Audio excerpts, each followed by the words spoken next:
welcome to a slightly different video this time.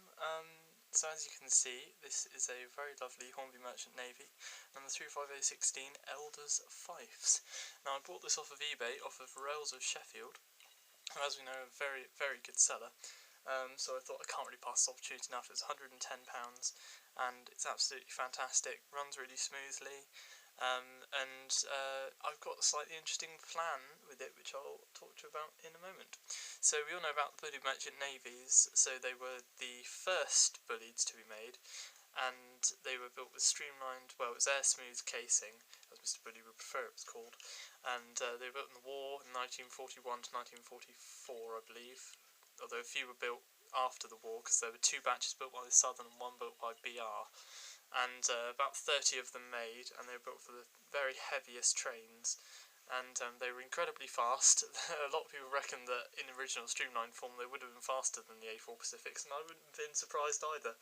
And they were absolutely superb machines, and quite a lot of them have survived into preservation, which is very, very good, and a couple of them have proved very good mainline performers. So I'm not actually going to get this out of the box and run it. What I'm going to do is put it in the post and send it off to somewhere where it will return a very different engine indeed. Right, it's now about 3 weeks later, and it's a miserable November evening, and you can see me there, and I thought I'd brighten it up a little bit as for what we have over here. As you see, she left. I sent her off about 3 weeks ago to Yorkshire, and she's returned with the legend of TMC on this lovely blue box, which is very, very nice. And she was Elders Fifes, and she has become P&0. How about that? I bet you didn't expect that, did you guys? Well, courtesy of the Model Centre, she has been renumbered and renamed to number 35006 Peninsula and Oriental Steam Navigation Company, and given a coat of gloss varnish and the route indicator discs of the Salisbury main line, as she was one of the only engines to spend her entire life on allocated to Salisbury Shed.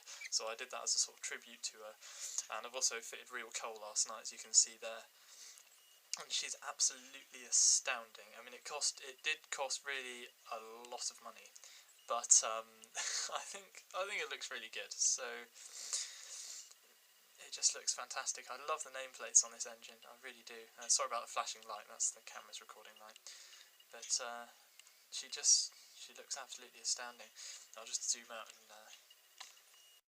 get the engine in a different position. There she is, as you can see, one disc at the top, one at the bottom. Absolutely fantastic. The only problem I do have is that the whistle is missing, a very delicate item, and something that does happen a lot on bullieds, but that's how it came. But the whistle cable's still there, so I'm not really too bothered. But it was just, when I went to the Goss Walks in May, because you guys saw my video on that, I really went because I really wanted to see this engine, because I'd never seen a Merchant Navy before, because there's only 2-3 of them that have been running, despite the number that have been preserved, because they're so complicated and cost a lot to run. And I was just so excited. I mean, the people who restored it did such an incredible job. I mean, it was 30 plus years restoration, all outside. They had to build a whole new tender, and I was just completely taken aback by it.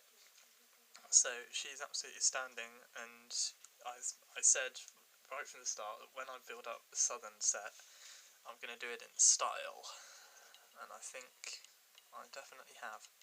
So as I said, I covered before the features of the Hornby Merchant Navy. It was produced relatively a long time ago now. I believe Clan Line, which is one of the first ones they made, came out about 2001. They're not even DCC ready, but they are pretty good models from what I can tell. They brought them out before they brought out the rebuilt Light Pacifics, but after they brought out the spam cans. And I'm just really, really pleased with it. It's absolutely astounding. I think it's definitely the flagship now, and it runs really smoothly, and I'm just really pleased with how it's come out. The only thing I've got left to do is put a crew in it, but I've never put a crew in an engine with seats. I didn't do it in my 9F. I'm a little bit sceptical of doing that. So yes, I don't know whether I'll do that yet, but I think it's only right that I finish off the video by showing some shots of her running, and then the overall end by showing some shots of the real P&0 itself at the Gloss Walks. So I have built up a little bit of sunset. If I move the camera over, it'll be a lot easier.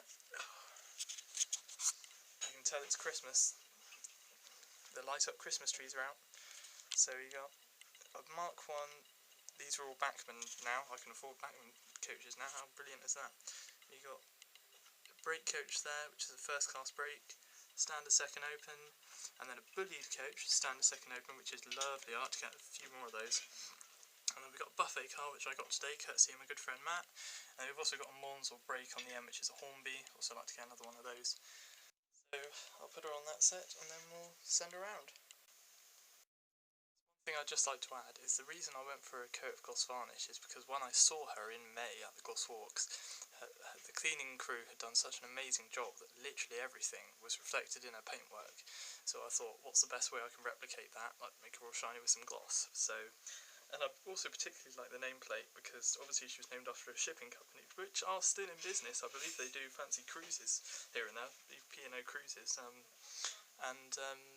It's also, I think, the longest name of a preserved steam engine in England, surviving. There might have been others that were longer in steam days, but I particularly like the nameplates and the crests on Bullied's, so that is very cool.